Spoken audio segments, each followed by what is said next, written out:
Bienvenue à la zone offensive. Cette semaine à l'émission, on va parler football de la NFL avec Josh Jesse. On fait le tour de la division nationale à voir qui terminera premier de leur section. Avec Patrice Volny, on va parler nutrition. Qu'est-ce qu'un boxeur doit manger lors d'un camp d'entraînement? La zone offensive, saison 1, émission 3, c'est parti!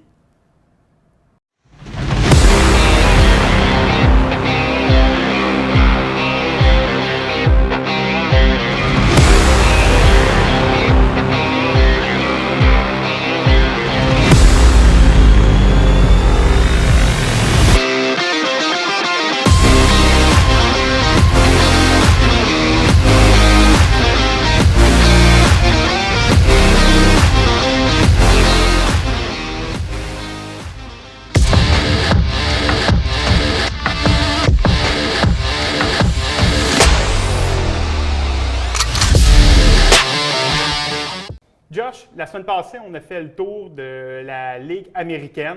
Cette semaine, au tour de la nationale. On va commencer par la division S. L'an passé, les 49ers ont fait les séries avec une fiche perdante, en bas de 500. La dernière fois que c'était arrivé, c'était en 2010-2011 avec les Seahawks. Est-ce que cette année, cette division-là va être tout aussi faible ou on pourra avoir finalement des surprises? Mais je crois qu'on va avoir des surprises. Pourquoi? On peut regarder Dallas présentement. Présentement, Dallas joue du bon football. Dak Prescott, qui revient d'une opération à la jambe, fait partie des top carrières présentement avec le nombre de verges qu'il fait présentement, avec le nombre de jeux qu'il fait présentement. L'offensive est une des premières attaques présentement de la NFL.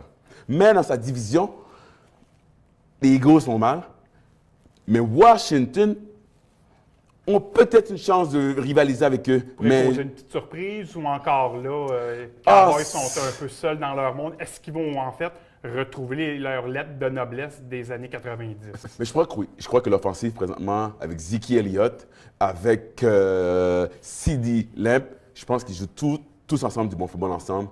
Puis je crois sincèrement que Dallas, présentement dans leur division, vont rester la seule équipe qui va faire les playoffs. Division Nord, les Packers de Green Bay. Une controverse avec Aaron Rodgers, est-ce que ça va faire en sorte que ça pourrait miner un peu le moral des troupes ou au contraire, cette équipe-là est quand même soudée et ils vont suivre leur quart arrière? Mais le football vient de commencer présentement. C'est certain qu'on s'attendait que Aaron Rodgers, dès le premier match, arrive comme le MVP de l'année passée. Mais il faut se rappeler que le football, ça ne joue pas juste au début de la saison. Ça joue toute l'année. Donc, la dernière partie, ils ont joué une bon match. Donc, je crois sincèrement que les Packers sont revenus où qu'ils étaient l'année passée. Il faut juste laisser du temps, puis du temps, ils nous en ont. Donc, je crois sincèrement qu'ils sont sur la bonne lancée, qu'ils continuent avec Aaron Jones, le running back. 4 TD en un match, c'est rare qu'on voit ça. Donc, ils font tous bien, qu'ils continuent à jouer bien. Les Packers sont, encore une fois, comme Dallas, seuls dans leur division à faire les playoffs, c'est sûr et certain. Donc, l'histoire Aaron Rodgers n'a pas miné le moral des troupes. Vraiment ils vont réussir à s'unir puis réussir à aller chercher ce qu'ils ont besoin pour atteindre les séries cette année. Oui. Division centrale, les Rams, avec leur nouveau quart arrière, Matthew Stafford, qu'ils ont acquis des Lions pendant la saison morte. La division Ouest, c'est la plus forte division. Pourquoi? Nous avons les Rams, nous avons les Cardinals et nous avons les 49ers. Je peux aussi ajouter les Seahawks, mais les Seahawks, présentement cette année avec Russell Wilson, ils ont un peu de difficulté. Mais si on revient avec les 49ers, avec les Cardinals, que présentement, Cardinals et les Rams, 0 défaite jusqu'à présent, 3 victoires, 0 défaite. La division, à vrai dire, sur les 4 équipes, il y en a au moins 3 qui font les playoffs. De manière, j'en en parlais aujourd'hui. Fait que ça pourrait être une division qui vont rafler beaucoup là, cette année. Exactement. Donc, soyez pas surpris de voir les Rams. Les Cardinals et les 49ers font les playoffs. Ça va être une grosse division. Oui. Finalement, division Sud, comment passer à côté des Bucks qui ont encore mis un joueur de plus sous contrat de profondeur, Richard Sherman. Oui, un de mes bons corners que j'aime bien. Je suis content parce que les Bucks, sur papier, ils ont la meilleure équipe. Mais présentement, il y a trop de blessures.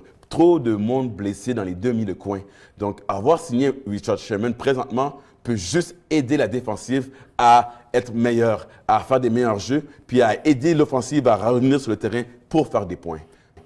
Clairement que les Bucks veulent aller chercher une deuxième championnat, un back-to-back finalement. Oui, mais le match bientôt, Antonio Brown n'a pas encore joué. Il était salé blessé. Donc, il y a plusieurs joueurs qui reviennent de les blessures. Donc, les Bucks, sur papier, comme je le disais, ils étaient parfaits. Mais là, beaucoup de blessés durant la game les pré-saisons. Mais là, les blessés reviennent tranquillement à guérir. Puis là, avec la signature de Richard Sherman, je crois tout à fait qu'on va avoir les Bucks qu'on avait l'année passée. Fait que si on fait un petit recap de tes positions 1, 2, 3 comme la semaine dernière. Oh, ça me fait mal de dire ça parce que logiquement, j'aurais mis les Bucks en premier. Tu n'es pas en train de me dire que tu vas parler contre ton cœur et que tu vas laisser ton Tom Brady autre qu'à la première position? Ex-aequo, on peut se faire ex-aequo. On va faire ex-aequo. Ex-aequo avec les Rams. Les Rams avec Matt Stafford, avec la défensive qu'ils ont, je crois que présentement, les Rams, c'est l'équipe à battre. Le soleil de Los Angeles va aider clairement Matthew Stafford par rapport au temps froid de Détroit. Bien, c'est certain, mais il y a vraiment une meilleure équipe. Donc, si les Rams et Buccaneers sont ex-aequo dans les 1 et 2, on peut suivre avec les Cardinals et Packers. Les Cardinals d'Arizona avec les Packers, je crois que tous les deux vont se tenir 3 et 4. Tu sais, c'est la division, la conférence de la nationale, je trouve qu'elle est plus forte que l'américaine. Les équipes sont encore plus fortes. Donc, je trouve que ça sera dur de déterminer laquelle qui va finir 3e, 4e, 1er, 2e. Mais c'est certain que les Rams, les Bucks, les Cardinals, les Packers, on va les voir, c'est certain. Sans oublier les 49ers. Les 49ers, ça fait déjà 5 équipes qui sont déjà bonnes. Puis j'ai oublié quoi d'autre? Il y a les Panthers présentement cette année, avec Sam Darnold, qui était l'année passée avec les New York Jets. 0 chance de faire les playoffs l'année passée. Puis présentement, les Panthers, que ça fait des années qu'ils n'ont pas fait les playoffs, ont des grandes chances d'y aller avec Sam Darnold. Donc, la division nord-américaine, la division nationale, je trouve que cette conférence-là est très forte. Il va y avoir plein de surprises pour tout le monde qui ne s'attendait pas à les voir autant dominer dans le football. Fait que si je comprends bien, si tu avais un vieux 2 $ de papier à gager sur une équipe pour le Super Bowl, ça serait pas si clair que ça. Je sais pas. Je sais pas. C'est ça que j'aime le football. C'est pour ça qu'on aime le football, parce que tous les joueurs ont changé d'équipe, toutes les équipes s'améliorent. Est-ce qu'on est d'accord pour dire que la division, là, en fait, l'association nationale, les équipes, se sont possiblement plus améliorées que les équipes de l'américaine? De loin, de loin, de loin. Donc, et j'ai oublié les Cowboys aussi. Donc, j'ai hâte de voir, ça va être fantastique. Je crois que la division nationale, elle va vraiment dominer. À vrai dire, je crois sincèrement que le Super Bowl va être remporté par une équipe de la nationale. Voilà, on a une première prédiction de Josh pour le Super Bowl.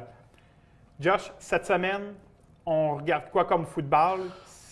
Si on commence jeudi, 20h20, je pense qu'on a quelque chose. 20h20, les Rams.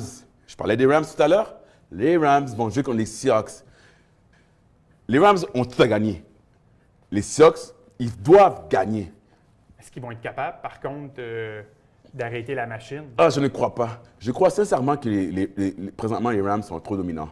Leur attaque, ils font des points, ils avancent, ils ont un bon running game. Les passes, Matt Stafford, présentement, il est dans ses plus belles années de football. Et défensivement, avec la D-line puis les demi-coins, je pense que les Rams ont tout pour se rendre au Super Bowl et dominer ce match-ci. Mais Russell Wilson peut toujours faire sa magie puis être Russell Wilson. Des surprises. Exactement. Est-ce que pour les Rams, le fait d'avoir échangé leur quart arrière du futur pour aller chercher un quart qui avait beaucoup plus d'expérience, ça ne va pas réussir à les amener là où ils ont échoué il y a 2 ans? Je crois sincèrement qu'ils ont beaucoup, beaucoup plus de chances avec Matt Stafford que Jared Goff. Je pense que Jared Goff, il était jeune encore, il manquait un peu d'expérience, puis que Matt Stafford, avec tout ce qu'il a vécu durant ces dernières années, a tout pour être un des meilleurs carrières dans la NFL. Et il y a l'équipe avec qui il peut jouer. Il y a l'équipe, justement. Exactement. Il y a l'équipe. Il me semble penser à Tom Brady avec les Bucks. Tom Brady est arrivé avec les Bucks, puis il y avait l'équipe pour gagner. Matt Stafford, c'est la même chose. Les receveurs sont bons, la D-line est bonne, le coach est super bon. Donc, comme je vous dis, les Rams. L'équipe à surveiller. Donc, c'est un bon match à regarder. Mais dimanche, je pense que dimanche, les games sont encore mieux. Les matchs qu'on va avoir dimanche, premier match, à 4h20. Il y a des matchs à 1h, mais je pense que les vrais matchs commencent à 4h20 avec les 49ers contre l'Arizona. 49ers, présentement, ont moins bonne fiche que Cardinal.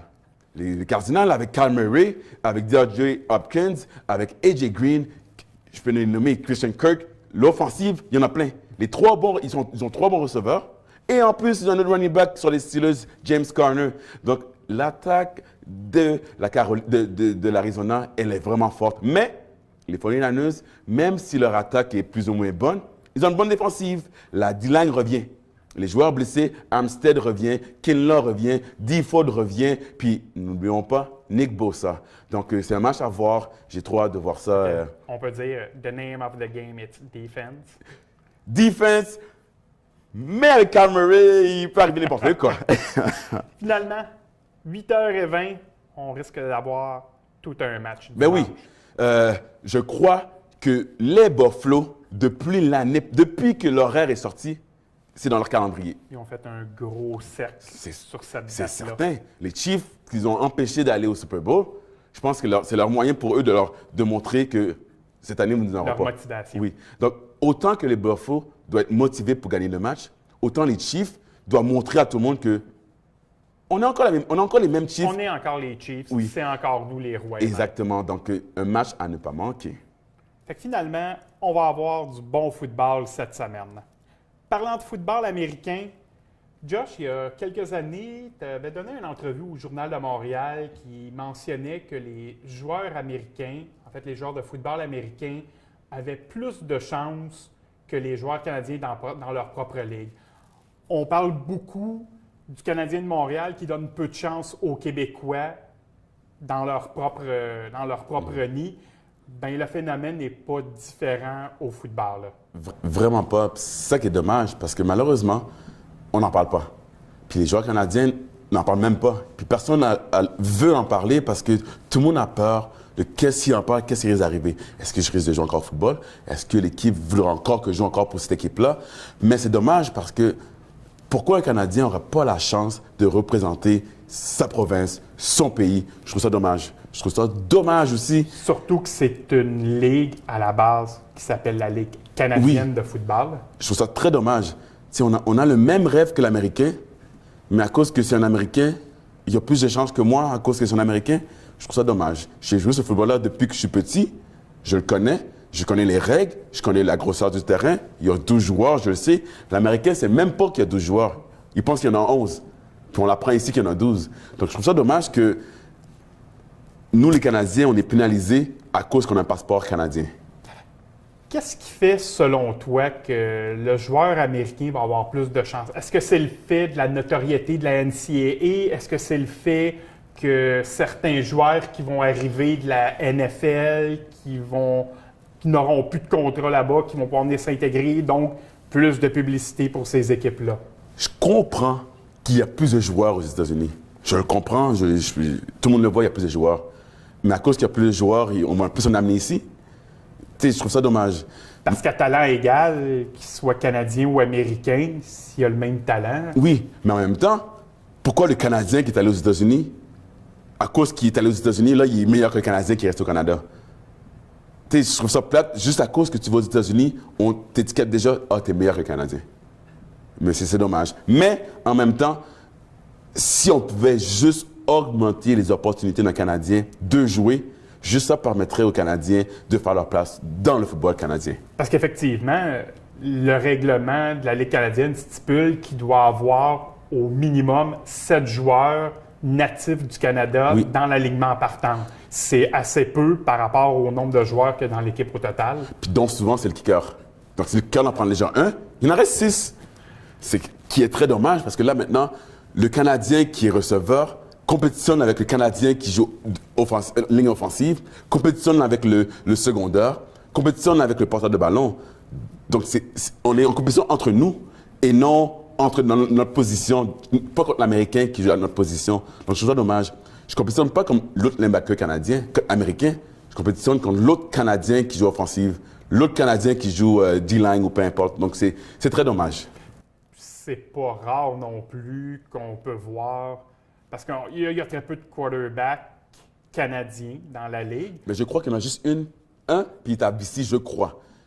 Mais c'est très peu. C'est très peu, puis souvent, on va les changer de position pour avoir le ratio Exactement. minimum de. Mais tout est une question de ratio. Tout est une question, je crois qu'avant les matchs, les coachs, déjà, ils savent que si ce Canadien-là se blesse, il faut tout changer ici. Lui va jouer, lui va jouer. Ce Lang-là se blesse, on va mettre tel joueur. Je trouve ça dommage. Ça devrait être juste. Je crois que le Canadien, si on lui permet d'avoir la même chance que l'Américain, donne-moi ma chance de me prouver. Donne-moi ma chance de prouver que je peux être partant. Puis si jamais l'Américain est meilleur que moi, mais laisse-le jouer.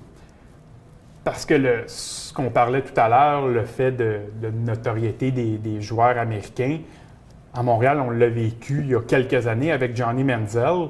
On a amené ce corps arrière-là qui n'a pas été capable de faire ses preuves à même la Ligue canadienne, mais on l'a quand même pris plutôt que de prendre un corps arrière canadien. À cause de quoi? À cause de son nom. À cause qu'aux États-Unis, il faisait bien dans les universités. Donc, alors, on pense vraiment qu'il fera bien aussi au Canada. Mais c'est dommage. Mais je crois que c'est la règle qui fait le sorte que les Canadiens ont pas l'opportunité. Si on pouvait changer la règle des 7 joueurs, plus de Canadiens écouteraient le match, plus de Canadiens seraient partants. Puis je pense que le football canadien serait à un plus haut niveau qu'il est présentement. Bien, je pense que la Ligue en serait gagnante aussi. Oui. On a juste à regarder le Rouge et Or de l'Université Laval. Cette somme est toujours remplie, match après match. Oui. Donc, cette base de partisans-là, s'il y avait plus de Canadiens, possiblement qu'ils seraient devant leur écran aussi pour regarder, pour suivre l'évolution de ces joueurs-là. Ben oui, je me rappelle que surtout quand les Carabins jouent contre l'Université Laval, c'est plein. C'est plein à croquer. Tu sais, le football québécois, il est là. Mais si tu ne donnes pas la chance à un Québécois de jouer, ça attire moins de personnes. Puis les Québécois, quand on joue dans notre province, mais on attire du monde. Puis on aime ça jouer au Québec. On aime ça jouer, on a grandi au Québec. Donc, le Canada aime le football. Oui. Donc, donner la possibilité aux Canadiens de jouer fera en sorte d'augmenter le niveau ou des spectateurs ou des fans qui aimeraient plus le football. Est-ce qu'à l'époque où tu jouais, ou encore même aujourd'hui, parce que tu as encore beaucoup d'amis au sein de la Ligue, est-ce que ça s'est déjà parlé avec la Ligue? Est-ce qu'il y a eu déjà on va dire des pressions avec la Ligue pour que ce changement-là puisse se faire? Comme je l'ai dit tout à l'heure, c'est impossible. Entre joueurs, on le sait, ça nous frustre, mais on ne peut rien dire parce qu'on a peur que l'équipe nous retire ou qu'on ne joue plus pour l'équipe.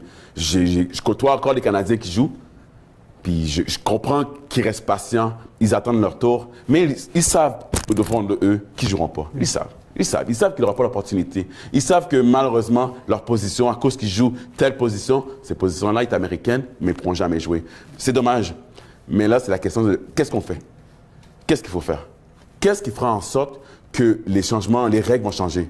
Qu'est-ce que ça va prendre? Ça va dépendre de tous les joueurs canadiens qui jouent présentement. Si tous les joueurs canadiens se mettent ensemble, puis ils disent que ça suffit, je suis certain qu'on pourrait peut-être augmenter au moins à 8. Je ne demande pas, 10, ça serait beau, mais 8 aussi, un de plus. Un de plus, je pense que déjà tout le monde serait déjà content. Ça serait déjà une bonne étape. Une bonne étape. Merci beaucoup, Josh. Fait que donc, si on comprend bien, si on veut voir des Canadiens, ça va être à vous, les partisans, de maintenant faire de la pression sur la Ligue canadienne pour réussir à avoir des joueurs de chez nous.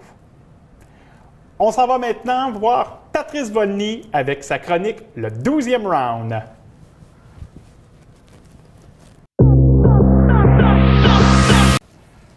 La semaine passée, avec Patrice Volny, on a parlé de comment conjuguer le travail et l'entraînement pour un boxeur. Cette semaine, on regarde un autre volet tout aussi important, l'alimentation. Comment un boxeur doit s'alimenter au début de son camp d'entraînement, mais aussi tout au long pour réussir à maintenir un équilibre santé et entraînement. Patrice, bon début de soirée. Salut, salut. Comment un boxeur doit faire pour réussir à s'alimenter de façon adéquate pendant un camp d'entraînement qui est souvent très exigeant pour réussir à équilibrer l'effort physique qu'il va faire, mais récupérer aussi? Le plus important, c'est d'être accompagné. Si on a la chance, c'est d'être accompagné de quelqu'un qui connaît. Si on est capable d'avoir un nutritionniste pour suivre notre début de camp d'entraînement jusqu'à la fin, ce serait l'idéal. Parce que si tu habites en famille, tu habites avec ta famille, ça peut être compliqué, ça peut être dur de voir, pour certaines personnes, voir les autres manger ce qu'eux ils veulent, de manger un peu n'importe quand, un peu n'importe quoi, tandis que toi, tu n'as pas cette chance. Donc l'important, c'est vraiment garder le focus, manger seulement, ne pas trouver de petits trucs pour tricher. Parce qu'il y a toujours une façon. Ça devient difficile. Ouais, il y a toujours une façon de tricher sainement, mais au niveau du sucre de ton aliment, ça peut causer un débalancement et te faire prendre plus de poids ou changer tout ton régime. Jusqu'à quel point ton alimentation va changer, peut changer ta façon de t'entraîner? Est-ce qu'il y a des choses que tu vas pouvoir te permettre qui va te donner justement l'énergie pour pouvoir être dans un camp d'entraînement beaucoup plus intense? Oui. Et il y a une manière de manger. Il y a ce que tu dois manger à quel moment, qu'est-ce que tu peux manger et qu'est-ce que tu ne peux pas manger. Certaines choses, certains éléments, ils vont être beaucoup plus forts, beaucoup plus riches. Fait que si tu as un gros entraînement, c'est par exemple, tu manges des pâtes. Tu as un gros entraînement, tu manges des pâtes, tu vas avoir une meilleure façon, une meilleure récupération pour la journée suivante. C'est-à-dire que tu vas être capable de fournir cet effort pour le prochain entraînement sans vraiment te fatiguer et rester à zéro pour les prochains entraînements ou les restes de la semaine. Donc, c'est le choix que ton nutritionniste va faire et que ton équipe va faire autour des alimentations pour te permettre de performer. Parce que si tu as une mauvaise alimentation, ça ne pardonne pas et ça va te suivre et te suivre et te suivre. Et si tu ne le changes pas avant ton combat, ben, ça va suivre jusqu'à ton combat. Si on regarde un menu typique, donc quand tu commences un camp d'entraînement, une journée type, tu vas manger quoi au courant de toute ta journée? Donc, on part du moment où tu te lèves jusqu'au moment où tu te couches. Ça ressemble à quoi? Oui, tout d'abord, je vais commencer mon repas avec des œufs. Des œufs, donc c'est facile. Des œufs, des petits fruits, du pain. C'est pas nécessairement du pain blanc, pain brun, n'importe quoi. Mais moi, est-ce que ça a une importance, le pain? On entend souvent dire que le pain blanc est moins bon que le pain brun. Est-ce que c'est vrai ou dans le cas d'un entraînement? Pas dans mon cas. Dans mon cas, je pense que le pain blanc ne change rien.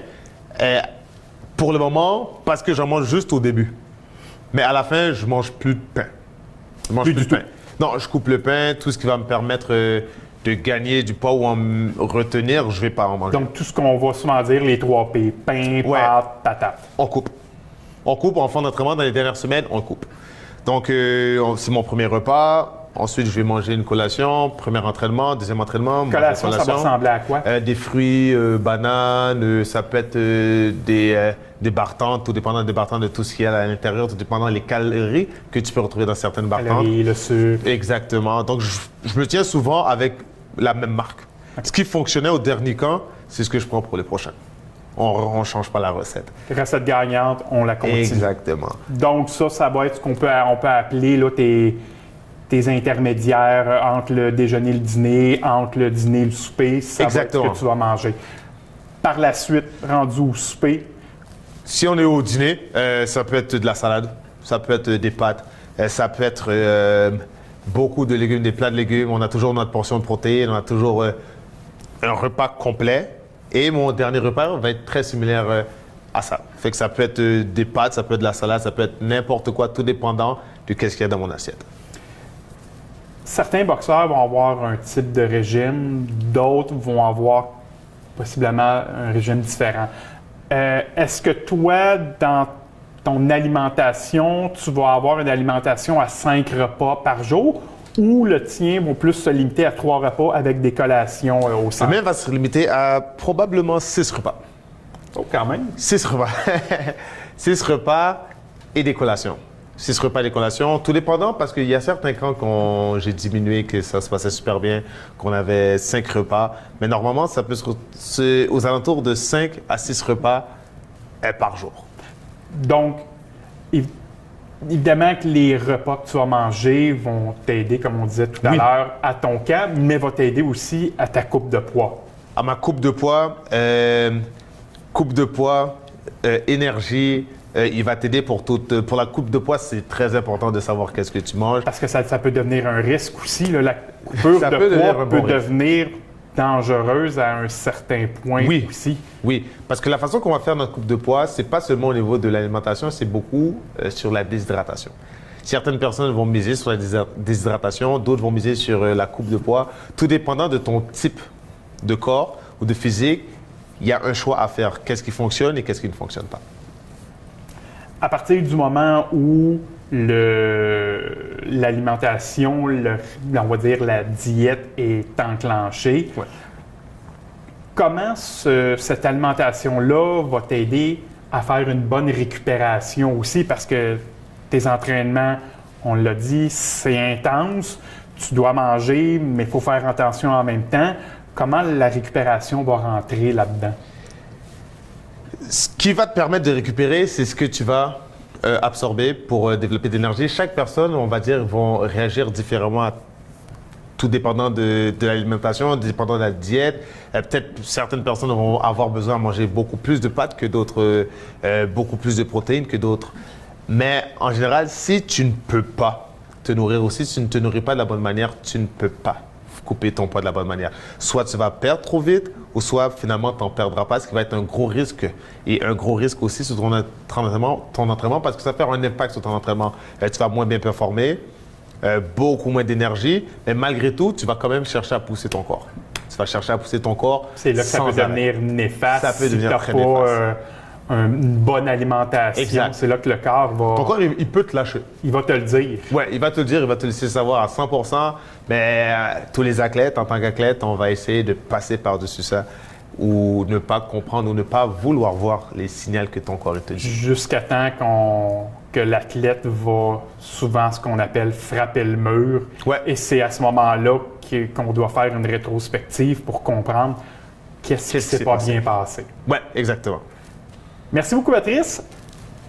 Au final, on peut comprendre que pour un boxeur et pour un autre, la diète peut être différente, mais le résultat doit être le même au final. Toujours être sûr de bien s'alimenter pour bien performer. Voilà, c'est ce qui complète notre émission. On vous remercie d'avoir été des nôtres. Et n'hésitez pas à aller vous abonner à notre page YouTube pour connaître les émissions spéciales à venir. Bonne soirée!